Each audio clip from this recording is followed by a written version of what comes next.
নমস্কার, কেমন আছেন সবাই? গ্রামীণ ঘরকন্যা একটি ব্লগে আপনাদের সবাইকে স্বাগত জানাই। তো এখন রাত 10টা, আমরা চলে এসেছি ফেস্টিভ্যালে, কারণ আমরা কিছু জামা প্যান্ট কিনব। প্রথমেই আমি প্যান্ট দেখা শুরু করলাম। আমাকে অনেকগুলো প্যান্ট বার করে দেখালো, কিন্তু তার মধ্যেও আমি আমার পছন্দ মতো দেখিয়ে দিচ্ছি বার করার জন্যে। তবে ফেস্টিভ্যালে আসলে একটা সুবিধা হয়, প্রচুর দেখার পরও ওরা এতটুকু রাগ করে না। এই যে প্যান্টটা দেখছেন, এটা আমার একটু পছন্দ হয়েছিল, পুজোর সময় পরবে বলে কথা। এটা আবার রাজদীপের পছন্দ হয়ে গেল।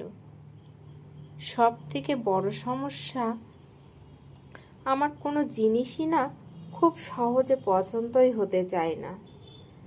তো যাই হোক, একটা প্যান্ট পছন্দ করে চলে এলাম উল্টো দিকে।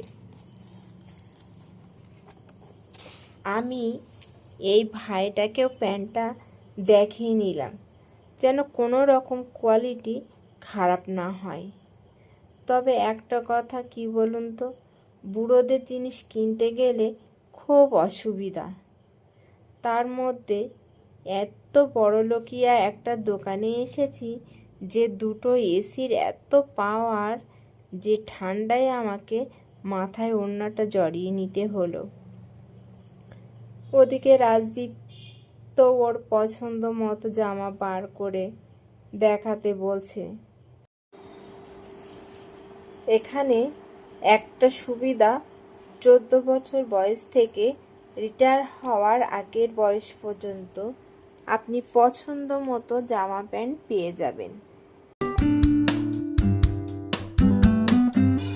একটু দাগ আর হবেই না বা কেন, বারবার খোলা ফেলাতে তো একটু হবেই। অবশেষে এটাই পছন্দ হলো। তার মধ্যে আবার চা দিয়ে আতিথেয়তা করলো আমাদেরকে। এই দুই যে ভাইকে দেখছেন, এরা শুধু দোকানদারও নয়, সাথে দুজন সমাজসেবকও বটে।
এবার আমরা চা খেয়ে টাকা মিটিয়ে জামা প্যান্ট নিয়ে বাড়ির উদ্দেশ্যে রওনা দিলাম। তো আজকের ব্লগ এই পর্যন্ত। ধন্যবাদ সবাইকে।